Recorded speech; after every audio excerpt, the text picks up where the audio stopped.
이 시간은 주님을 마음 깊이 사랑하고 순교로 그 사랑을 증명했던 순교자들의 삶과 영성을 따라가 보는 시간입니다.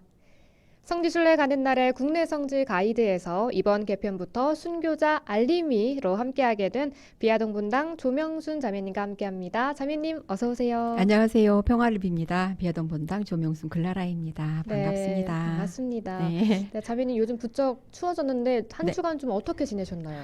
한 주간 좀 추위도 뭐 오고 있는데요. 이제 겨울이 다가온다. 정말 이제 좀 겨울 안으로 들어가고 있다는 생각을 하는데 이제 그거보다도 조금 전에 정기현 신부님께서도 그 여러 얘기를 많이 해주셨잖아요. 내일 모레면 이제 대림 일주일 우리 네. 전래 주년으로 벌써 새해가 시작되는데요. 생각해 보면 한 주도 그렇고 한 달도 그렇고 1년도 그렇고 정말 빠르다는 생각이 들더라고요. 맞습니다. 지금 이제 12월도 되고 뭐 전래 주년도 새롭게 시작되고 이러면서 이것저것 마무리하는 시간들을 보내고 있습니다. 지난 화요일에 저는 강주 가톨릭 평생교육원에서 그 하고 있는 테마로 떠나는 성지순례 프로그램에서 2023년 2학기 마지막 성지순례를 다녀왔거든요. 그리고 네. 이제 12월 5일 한 번 강의를 하면 이제 종강을 하게 되고요. 네. 또 제가 본당에서 맡고 있는 예비자 교리도 이번 생탄의 세례를 받는 반이라서 이제 거의 마무리 단계에 와 있습니다. 이제 곧 시작되는 대림식이 우리에게 빛으로 오실 아기 예수님을 어떤 기다림과 설레임으로 채워가면 좋을까, 또 그분이 원하시는 것이 무엇일까를 깨달아 보려고 노력하고 있습니다. 네, 우선 그 종강하신다는 거 미리 축하 네, 감사합니다. 말씀드리고요. 예. 또 성탄 세례 받는 분들도 또 미리 축하한다는 말씀드리고요. 또 네. 대림식이 잘 보내셔서 또 기쁜 성탄 잘 맞이하셨으면 좋겠습니다. 네, 감사합니다. 네. 네, 지난 시간에 정화상 바오르의 순교 이야기까지 들려주셨던 거로 좀 기억하는데요. 네. 이제 정약종의 아내이자 또 성 정화상 바오르의 어머니인 유서님 채칠리의 이야기 나눠볼까요? 네, 그러죠. 유서님 세칠리아는 전주 유씨로 강원도 횡성군의 그 학골이라는 곳에서 그 아버지 유항명과 어머니 한양조씨 사이에서 삼남 삼녀 중 막내로 태어났습니다. 20살이 된 그녀는 용인에서 살 때 그 상처한 정약종과 혼인을 했는데요. 이때 이미 전처 소생의 아들 정철상이 있었습니다. 그는 이게 남편인 정약종에게서 천주교 교리를 배워서요. 혼인한 지 3년 만에 세례를 받고 신앙생활을 잘 하고 있었는데요. 아시는 바와 같이 1801년 신유박해로 그 가정은 풍비박산이 되고 말았습니다. 우리의 시각에서 본다면 그렇지 네. 않지만 1801년 4월 8일 남편 정약종이 서서문 밖에서 참수로 순교한 후로 또 맏아들 정철상도 5월 14일 같은 형장에서 순교하게 됩니다. 이렇게 남편과 맏아들은 순교하고 또 가사는 모두 몰수당해서 지낼 곳도 없는 처지가 되어버렸는데요. 거기에 순교한 그 맏아들의 그 아내인 며느리와 거기에 딸인 또 손주, 그리고 12살짜리 딸과 6살짜리 정하상, 그리고 4살짜리 정정혜 등 졸지에 6식구의 가장이 되어버렸습니다. 이때 이 어머니 유채칠리아의 심정은 정말 어땠을지 보면은 정말 막막했을 것 같아요. 네, 정말 이 눈앞이 깝깝하다, 뭐 예, 깜깜하다고들 하잖아요. 딱 그랬을 것 같고요. 또 말 그대로 앞날이 정말 걱정되고 또 막막했을 것 같아요. 그렇죠. 이 남편과 맏아들을 잃고 이 유서님 채칠리아 성녀는 그 후에 어떻게 생활하게 됐나요? 이제 그녀는 가족들을 데리고 남편의 고향인 이제 마제로 내려갔지만 천주교를 믿는다는 이유로 그 집안의 모진 비난과 핍박을 견디면서 살아야만 했는데요. 그러는 동안에 이 며느리와 손주 그리고 맏딸이 죽게 됩니다. 그러니 더 얼마나 고단하고 지친 삶이었겠어요. 맞습니다. 이 주일초상이라고들 하잖아요. 연이어 이 가족을 잃은 슬픔은 겪어보지 못한 사람이라면 와, 100번도 이해 못할 것 같다는 생각이 들고요. 그 고통도 굉장히 클 것 같다는 생각이 듭니다. 네, 그렇습니다. 이제 그 유채칠리아와 또 아들 정하상 그리고 딸 정정에 이렇게 3명만 남게 되었습니다. 그러던 어느 날 밤 남편 정약종이 꿈에 나타났답니다. 네. 꿈속에서 만난 정약종은 천국에서 방이 8개나 되는 집을 지어서 방 5개는 벌써 찼고 이제 3개가 남았으니까 실망하지 말고 이 공공을 잘 참아받아서 꼭 우리를 만나러 오시오라는 위로의 말을 해줬답니다. 과연 현실과 딱 맞아 떨어지는 꿈을 꾼 거예요. 가족 5명이 이제 그 먼저 가고 그다음에 3명이 남아 있었으니까요. 그녀는 이 꿈을 꾸고 난 다음부터 많은 위로를 받고 다시 기운을 낼 수 있었다고 합니다. 채칠리아는 이렇게 어려운 환경에서도 자식들의 교육에는 아주 철저했다고 하고요. 그런데 이제 아들 정하상이 좀 더 넓게 배워야 할 필요가 있다고 여기고서 그 무산에 유배 생활을 하던 조동섬 유스티노를 찾아가게 했는데요. 이 조동섬은 사실은 그녀의 외가 팔촌 오라버니가 되는 사람이었다고 해요. 아무튼 이제 정화상은 그 지난 시간에 말씀했던 대로 그 교회 일로 이제 서울에 떨어져서 살게 되었고 그 딸 정정혜가 바느질과 길쌈으로 생계를 도모하면서 이렇게 살고 있었는데요. 그 서울에 거처하면서 성직자 영입운동을 계속하던 아들 정하상은 박해의 위험 때문에 어머니 유채칠리아와 누이 동생 정정의 엘리사벳을 충청도에 있는 산골로 피신시켜서 6, 7년 동안을 머물게 했고요. 또 네. 경기도 용문이나 충청도 등으로 이곳저곳 옮겨가면서 생활을 했다고 해요. 공공한 상황이 고스란히 느껴지는 이렇게 대목인데요. 그런데 이런 생활고 말고도 채칠리아에게는 다른 어려움이 또 있었답니다. 바로 그 아들이 그 성직자 영입운동을 위해서 북경으로 떠날 때마다 항상 마지막 보는 듯한 아픔을 느꼈다고 해요. 사실 앞서서 언급해 주셨지만 이 사제를 이 땅에 모시기 위해서 거의 20여 년의 시간 동안 한두 번도 아니고 여러 번 국경을 오갔던 만큼 이 유채칠레 성녀의 걱정이 얼마나 컸겠습니까? 네, 실제로 사제가 이 국경지대에서 입국하지 못하고 병사한 경우도 있었고 말이죠. 그렇죠. 이제 그러다가 그 모친과 누이를 이렇게 내버려두지 말라는 그 북경교회 선교사가 정하상 바오로에게 그렇게 얘기를 했대요. 그래서 이 모친과 누이를 서울로 이제 올라오게 해서 함께 이제 거처하면서 신앙생활을 하게 되었는데요.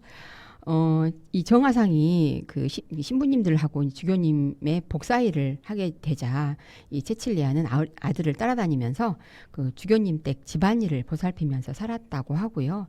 나이가 너무 많아진 뒤로는 줄곧 신심생활에만 몰두해서 밤낮으로 기도문을 외우고 또 극기생활을 하면서 지냈다고 합니다. 네, 그렇다면 이 유서님 채칠리아는 어떻게 순교를 하신 거죠? 네, 1839년 기해박해가 일어났을 때 그의 친척이 이렇게 박해 위험을 알리면서 시골로 빨리 피신하라고 권유를 했지만 그녀는 나는 아들과 함께 치명하는 것이 소원이다 하면서 거절을 했답니다. 1839년 7월 11일 그녀의 바람대로 아들 정하상 그리고 딸 정정혜와 함께 이렇게 체포가 되었고요. 72세 고령임에도 포청에서는 권장을 230대를 맞았다고 해요. 이런 혹형을 받았지만 용감하게 잘 참아냈다고 합니다. 네, 사실 곤장 23대도 아니고 230대면 와, 이거 정말 너무 가혹한데요. 그렇죠. 그 나이에 네. 너무 가혹한 거죠. 그런데 당시 국법에는 노인을 사형시키는 것이 금지되어 있어서 여러 달 동안을 옥에 갇혀 있다가 1839년 11월 23일 고문과 형벌을 받은 그 여독이 심해져서 옥사로 이렇게 순교를 했습니다. 그래서 이때 유서님 채칠리아는 103위의 순교 성인 중에서 최고령의 순교자입니다. 그리고 한 가지 덧붙일 것이 있는데요. 그 유서님 채칠리아는 그 103위 성인 명단을 보면은 이름 없이 그냥 유채칠리오로만 나와 있거든요. 네.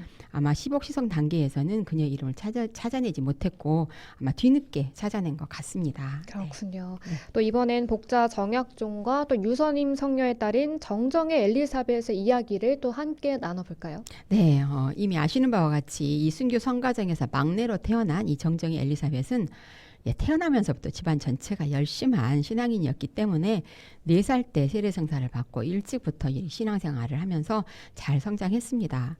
1801년 신유박해 때 아버지와 큰오빠가 순교한 후로 어머니를 따라서 이제 마제의 작은 아버지 정약용의 집으로 내려와서 살았지만 또 그곳에서 친척들의 냉대와 구박을 받으면서 몹시 이렇게 궁핍하게 지낼 수밖에 없었는데요. 그녀는 어머니가 당하는 수많은 슬픔을 함께 나누면서 살았다고 해요. 이러한 시련 속에서도 신앙을 잘 지켜나갔고 또 가난 그리고 또 추위, 굶주림 이런 것들을 이겨내는데 이제 익숙할 정도가 아이고. 되었다고 합니다. 네. 그들의 생계를 위해서 바느질과 길쌈을 하면서 이 장차 신자들의 일꾼이 될 오빠 정하상 바오로의 뒷바라지를 하기도 했고요. 이렇게 처음에는 천주교가 집안을 망쳐놓았다고 해서 이들을 이렇게 적대시하던 이렇게 몇몇 친척들도 이 정정의 아름다운 모범적인 삶에 감화되어서 천주교에 입교하기도 했다고 하네요. 네, 맞습니다. 실제로 지금도 주위의 모범적인 신자의 모습을 보고 또 이 천주교 신자가 되는 분들이 많죠. 그렇죠. 예, 삶으로 모범을 보이는 것이 최고의 선교라고들 네. 하잖아요. 그리고 그녀는 그 어머니의 그 부지런함 그리고 또 자유로움을 본받아가지고 자신도 늘 궁핍했지만 특별히 가난한 이에게 이 자선을 베풀기를 그치지 않았고요. 또 기도 그리고 또 노동으로 세속의 유혹을 극복하면서 오로지 영혼을 구원하는 데만 힘썼다고 합니다. 또 그녀 또한 오빠와 마찬가지로 이 정결의 삶을 살았고요. 특별히 자선을 통한 그 청빈 생활을 실천하면서 하느님의 계명을 지키고 또 영혼 구원을 위해서 믿음살이를 충실히 해 나갔다고 합니다. 네, 그렇다면 이 정정의 엘리사벳의 순교의 모습은 어땠나요? 네, 여기 1839년 7월 11일 정정에는 그 서울에서 어머니와 또 오빠와 함께 이렇게 체포가 되었는데요. 포청에서는 그녀에게 7번의 혹독한 고문과 권장을 여긴 또 320대나 맞았다고 아이고, 합니다. 와. 그러나 또 엘리사벳은 잠시도 이렇게 평온을 잃지 않았고 또 이제 거기에서 형조로 보내져서 이 형조에서도 다시 6차례 신문과 고문을 당한 후에야 사형 선고를 받게 되었는데요. 엘리사벳은 형장으로 떠나면서도 이렇게 신자들에게 이렇게 얘기를 나눴다고 해요.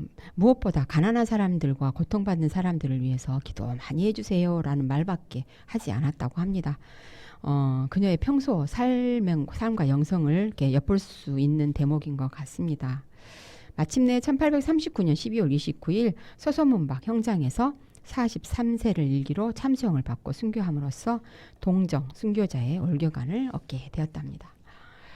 이로써 1801년 신유박해로 가장 정약종 아우구스티노와 장남 정철상 가오롤로가 순교한 후로 한국 교회의 재건에 크게 이바지했던 정하상 바오로를 비롯해서 가족 3명은 38년 뒤인 1839년 7월 11일 3명이 함께 체포가 되어서 아들 정하상 바오로는 그해 9월 22일에 잠수형으로 또 어머니 유서님 체칠리아는 11월 23일에 옥사로 그리고 마지막 남은 딸 정정의 엘리사벳은 12월 29일에 참수형을 받아서 순교함으로써 이 한국교회에 큰 빛을 발하는 순교 성가정을 이루게 되었답니다. 네, 이렇게 해서 가족 모두가 이 순교로 신앙을 지킨 성가정이 네, 되었군요. 맞습니다. 네, 그럼 이분들은 언제 또 이렇게 시복시성이 된 걸까요? 예. 1839년 기회밖에 순교한 정하상, 유서님, 정정의 이 3분 순교자는 1925년에 시복이 되어서 복자품을 받은 후로 1984년 5월 6일 교황 요한 바오로 2세에 의해서 시성되어서 성인품에 오르셨고요. 1801년 신유박해에 순교한 정약종, 정철상 2분 순교자는 2014년 8월 16일 교황 프란치스코에 의해서 시복되어서 이제 복자품을 받아 계십니다. 네, 이 시복과 시성의 의미를 좀 헷갈려 하시는 분들이 꽤 계시는데요. 이 시간을 통해서 다시 한번 짚어주시면 좋을 것 같습니다. 네, 예, 먼저 성인과 복자라고 하면요, 목숨을 바쳐서 신앙을 지켰거나 또는 영웅적 덕행으로 신자들에게 신앙의 번복이가 된다고 교회가 공식적으로 선포한 분들입니다. 여기서 목숨을 바쳐서 신앙을 지킨 분을 순교자라고 하고요, 영웅적 덕행을 보여주신 분을 증거자라고 하는데요. 성인과 복자는 그 공경의 범위에서 차이가 있습니다. 네. 복자는 그 본인이 해당하는 국가나 한 수도의 안에서만 그 공적으로 공경을 받는 반면에 성인은 전 세계 어디에서나 공적으로 공경을 받고 또 기념 미사를 봉헌할 수 있다는 점에서 차이가 있습니다. 복자는 시복 단계를 거쳐서 선포가 되고요. 그 다음에 시성 단계를 거쳐서 성인으로 선포될 수 있습니다. 네, 오늘을 계기로 시복과 시성의 이 차이점을 잘 모르셨던 분들은 좀 네. 알아가시면 좋을 것 같습니다. 네, 또 한국교회는 9월을 순교자 성월로 정해놓고 이 수많은 순교자의 믿음을 본받도록 하고 있는데요. 특별히 9월을 순교자 성월로 정한 이유가 있다면서요. 네, 한국교회의 순교자 성월은 1925년 로마에 로마에서 거행된 조선 순교자 79위의 시복식이 계기가 되었는데요. 한국교회는 이듬해부터 9월 26일을 한국 치면 복자 79위 축일로 지냈답니다. 그 이유는 이날이 1839년 기해박해와 1846년 병호박해 때 순교한 이 79위 복자 가운데서 가장 많은 이가 순교한 날이었기 때문이었다고 합니다. 그 후로 이제 1968년에는 그 병인박해 순교자 24위가 시복이 되었고요. 이들을 포함해서 103위의 복자가 1984년 5월 6일 방한하신 성 요한 바오로 2세 교황에 의해서 시성이 되었는데요. 한국교회가 공식적으로 복자 성호를 선포하지는 않았지만 1925년 79위 시복 이후로 이 복자들을 현양하고 공경하는 신심이 확산되면서 자연스럽게 9월 한 달을 이 복자 성월로 지내오다가요. 1984년 이 103위의 시성에 맞추어서 이 복자 성월을 순교자 성월로 바꾸고 9월 20일을 성 김대건 안드리아 사제와 성 정하상 바오로와 동료 순교자들의 대축일로 경축하게 되었었고요. 네. 앞에서 말씀드린 것처럼 103위 순교 성인 중에서 9월 26일에 순교하신 분이 9분이고요. 그래서 다른 어느 날보다 가장 많은 분이 순교하신 날이고요. 또 9월은 또 다른 어느 달보다 가장 많은 분이 순교하신 달이어서 9월이 순교자 성월로 정해졌다고 합니다. 네. 제가요 103위 성인의 순교일에서 일일이 이렇게 세어봤거든요. 네. 그랬더니 이 성 김대건 안드레아 신부는 9월 16일에 또 성 정하상 바오로는 9월 22일에 순교하신 것을 포함해서 총 32분이 9월에 순교를 하셨더라고요. 그래서 평소에도 좀 그렇지만 특별히 9월 순교자 성월에는 순교자들을 더 기억하고 그들의 삶을 본받도록 노력해야겠다는 생각을 좀 해봤습니다. 네, 여러분은 지금 향기로운 오후 주님과 함께 순교자들의 삶과 영성을 따라가 보는 시간이죠. 평신도의 눈으로 보는 순교자 이야기 함께하고 계십니다. 네, 그래서 이 복자 정약종의 순교 성가정과 인연이 깊은 성지도 소개를 해주시면 좋을 것 같은데요. 네, 그렇죠. 정약종 아우구스티노의 이 순교 성가정과 관련된 대표적인 성지로는 세 곳을 들 수 있겠는데요. 첫 번째로는 이 성가정의 순교자들이 살던 곳, 수원교구 마제성지입니다. 이곳은 정약종의 고향으로 이 5 순교자의 그 순교 성가정을 기억하고 기념하는 대표적인 곳이고요. 두 번째로는 이제 순교한 곳. 서울대교구 서서문방 내거리 순교성지입니다. 이곳은 5분의 순교자 중에서 옥사로 순교한 어머니 유서님 채칠리아를 제외한 4분 모두가 이 서서문방 내거리 같은 형장에서 참수로 순교의 올기관을 받았습니다. 이곳에서도 이 순교 성가정의 5분을 기억하고 기념하고 있고요. 세 번째로는 묻힌 곳. 수원교구 천지남 성지입니다. 이곳에는 정약종 아우구스티노 복자의 묘소가 조선 천주교의 창립 성현들과 함께 모셔져 있고요. 또 그 가까운 곳에 있는 가족 묘소에는 정하상 바오로 성인과 정철상 과롤로 복자의 묘소도 찾아볼 수 있습니다. 네, 지금까지 초기 한국 천주교의 초석일이었던 복자 정약종 아우구스티노의 순교 성가정 이야기를 함께 나눠봤는데요. 마무리하는 말씀을 좀 듣고 싶은데요. 네. 예수님과 또 성모 마리아 그리고 성 요셉으로 대표되는 성가정의 모습을 정약종의 순교 성가정에서 그들의 삶을 통해서 만나볼 수 있었는데요. 복음의 씨앗을 뿌리고 신앙을 지켜주는 첫 번째 단위가 가정교회라는 것을 다시 한번 생각하게 하는 시간이었습니다. 순교 성가정 이야기를 통해서 가장 작은 교회인 우리 각자 가정들을 되돌아보고 다시 한번 보살피는 계기가 되었으면 좋겠습니다. 네, 정약종 가족의 이야기가 이렇게 마무리가 됐는데요. 다음 시간에는 어떤 순교자의 이야기를 준비하고 계신지 살짝 예고 한 말씀 해주시죠. 네, 이제 다음 시간부터는 그 호남의 사도라고 불리는 유한검 아우구스티노의 순교 성가정 이야기로 찾아뵙도록 하겠습니다. 네, 다음 주에도 많은 기대해 주시고요. 비아동 분당 조명순 글라라 자매님과는 여기서 인사 나누도록 하죠. 자매님, 오늘도 좋은 말씀 감사합니다. 네, 감사합니다.